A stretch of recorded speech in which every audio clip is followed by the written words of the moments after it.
Welcome back, chat. Uh, Recently I just got done watching Over the Hedge, the critically acclaimed animated film. So I'm going to be sticking with the same format I did last time, and we're going to be putting all of the main characters from Over the Hedge onto the political compass chart. Why are we doing this? It's pretty obvious. It's because, we need to be critical of the media we consume and how it's shaping and forming our every thoughts. And I also need a litmus test for what everyone in my audience believes. So those of you who don't agree with every single last little thing I believe, down to the last T, can be successfully exiled. So stick around. We'll see if you have the correct opinions today. The correct opinions today, starting off with boop, boop, boop, selection tool. We'll go over here with the big greeny meanie. I cut off his foot a little bit, Franklin. What's his name, Franklin? I don't care. Franklin is obviously a grill guy. Just the man just wants to grill. That is all he is interested in. Just let him cook. I debated a little bit putting him up here because like that real emphasis on community and family. But like at the end of the day, he's not. I mean, either way, the man just wants to cook. Like he's not like too resistant to change, but he is a little. But he comes around in the end and like the man just wants to cook. Gotta respect him for it. Dead center. Get this man a grill. Speaking of family guys, we got Ozzy the opossum. While I was watching it, he reminded me of Nick Cage. I don't know exactly why. I guess he kind of sounds like him. He also kind of looks like him too. He looks just a little bit like Nick Cage, but he is also kind of a griller. But like he, of course, he has a daughter to look after, so he's like upholding those good. He's a single dad, just by the way. He's upholding those good family values, kind of, but he's also very hesitant and resistant to change. So I'd say that knocks him just a little bit up here into the odds. Just like suspicious of change. He's a conservative father figure. Probably I don't know. Probably would have voted for Romney. Not much more to say past that. We're gonna hit the father-daughter combo. The kid. I'm pretty sure I forgot when Over the Hedge was published, or yeah, I think it was 2003, 2005, something like that. And daughter definitely giving me 13, 14-year-old vibes, which means that's right. Millennial. Boom. Libby Libby Libtard goes down here in the green. Of course, she's not like I don't know. She's not like super informed enough to have like be radicalized. But like if you were to explain like the modern banking system to her, she'd definitely have some issues. So I'm gonna put her here. Here. Awesome sauce. Next up, since we're on the parent kids train, go up with the porcupine couple. I accidentally cut out the border on that item here. One of their names was Lou. It may have been Lou and Sue, or something like that. Lou and Sue, like the other parental figures, are also, they're also grillers. They're all grillers. If they're family men, like they're kind of just grillers. At the end of the day, that's what ends up happening. Of course, family values thing, but like they're a little more open to change. Like, be it their naivety or idiocy, because let's be frank, this porcupine couple is not the smartest in the world. Like they're a little more naive, but in the end, means they're not as hesitant as up here. They're still like family guys. So like I'm gonna put them right here, kind of treading on Franklin's turf. And again, turning around, doing the kids. These little gremlins are obviously going to develop into tech bros. Like they go down here. Like if you've seen the movie recently, like were you even watching the movie? You probably not. It's probably been a long time for you. But if you were, like you'd know like these guys went from like an uncontacted tribal civilization. Like these guys went from like the 12-year-old Indian children who have nothing to do but play with elephant dung to like being able to pull 180s going 60 miles per hour down the interstate. Like Max Verstappen, like pro NASCAR F1, whatever. Like they adopted tech so fast. Like they're definitely going to be pumping and dumping meme coins here pretty soon. Like that's just that's the fact. I would do Tiger next, but I feel like in order to understand Tiger, we need to do Stella first. Black woman.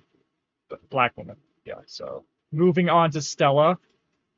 Stella, of course. Actually, in addition to having to do Stella first, I think we also need to do Tiger's owner first. The white woman. The white woman is a Nazi. She's a Nazi. Actually, she had one. Well, she didn't have a positive interaction with a black woman. There was a black woman in the movie, and of course they had an argument because she argues with everyone because she's words I shouldn't say, but I'll say she's not racist. She's like here. She's not like that racist, but she's definitely like if she had the ability to be Big Brother, she would be Big Brother. She would be Big Brother, but worse. Like she wouldn't even be subtle about it. Like she would like put everyone in chains and like wouldn't even pretend that like everything was all right. All right. Now we can get on to Tiger.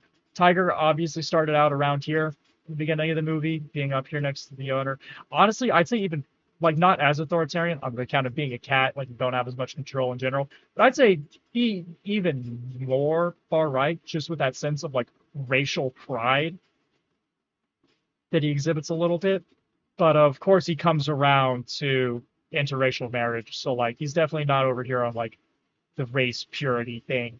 So I say he swings down, and of course, ultimately he essentially runs away with the commune, which I think ultimately puts him more down here. Like maybe still leaning a little bit that way because like he doesn't lose like the pride of like what he is, but it's not like he's gonna go through. It's not like he's gonna sacrifice relationships to like preserve genetic purity. He's kind of just normal, so it's just gonna be down here. While we're down here, a lot of our guns get actually down here. Let's do it. The Verminator. First of all, he's French, so I probably should have put Hell on here somewhere. But ignoring the fact he has a French last name, because he does, I think his entire name's French. Anyway, this guy is obviously the pinnacle of anarcho-capitalist. Like, he literally implants a like essentially a weapon of mass destruction in the Nazis' lawn. Like, if he could get away with it, no, not even if he could get away with it, because he did it despite not being able to get away with it. Like he is so like anti-regulation that he's just straight up just breaking the law because he does not respect the law. So like if that doesn't get much more anarchistic than that. And speaking of anarchistic, Vinny. Now with Vinny, I did debate whether or not he'd be like a kleptocratic kind of guy, like mob rule, gangster rule kind of guy. I would not be surprised. But ultimately, I thought that like he's definitely more down here in the realm of lone wolf. What's mine is mine. What yours is mine. But he's not like really willing to organize or cooperate with other people to get that. Ultimately, I think I'd probably put him over here as actually, one sec. I'm going to put it here because now that I say that again in my head, he reminds me of an egoist. And egoists are like they're anarchists, but like vaguely right-wing anarchistic, even though right here, well, a lot of times you see was probably something closer to mutualism. It's whatever. It's whatever. I single-handedly have the right to reform any popular conception of this chart because, of course, I'm always correct and everyone else is always wrong. All right, Hammy. Hammy, he's not a family man. In fact, Hammy is into hard drugs. Like, Hammy's down here sniffing crack and stuff. I'd say he definitely, like, as soon as RJ showed up, he definitely fell hard into the consumerist, like, kind of mentality. Like, this dude will do anything for a red 40 chip or, like, some chocolate chip cookies. Like, I'm pretty sure he'd be in cahoots with the Verminator over here right now if he didn't have diabetes slowing him down. So, He's probably gonna be around here somewhere. Like, yeah. Like, I'd probably like over here might make a little more sense, but like he is not either intelligent enough or aware enough to start promoting like socially liberal values. So he's kind of just like here, like, leaning right, like basically in the center. And that brings us to essentially the protagonist, RJ. RJ again starts down here in kind of the kleptocratic, not the kleptocratic, in like the very like the bandit-esque ideology. But of course, he comes into contact with the rest of the gang and comes like a little more in tune with the family dynamic thing. But at the end of the day, like RJ is not going to change that much more. He's going to be, I mean, he's going to be more cooperative. He's going to be like into the whole family thing. He's going to like believe in the group, but like he's still going to be like he's going to be selling self-help books on how to like become a Giga Chad and like Rizzler's University, Hustler's University, same thing essentially. Uh, that's gonna be him. That's gonna be him. So he belongs squarely there. And then what we have last is Nugget. Now Nugget is unique. He doesn't get a whole lot of screen time, but he is sentient. He does speak, does think, even if he's rather simple. But like Nugget, he could be. He couldn't be anywhere here. He couldn't be anywhere here except for above it. This is where Nugget is. Nugget is just, he's above the discussion. Like, he's just far and away. It's just where he is. He's Nugget. Or Nugget. I don't know. That's what the physics said. So yeah.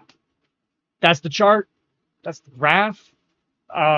If y'all have any disagreements or comments, make sure to like and subscribe before dropping them so that you can immediately comment and I can block you forever. Because, of course, being wrong should be punishable by death. So if you're still watching and you disagree with this, maybe you want to do something about the whole still being alive thing. But if you do 100% agree with this, welcome to the family, and I'm glad you enjoyed it. So I'll see y'all around. Planning on putting something out else relatively soon. But yeah, catch you on the flip side.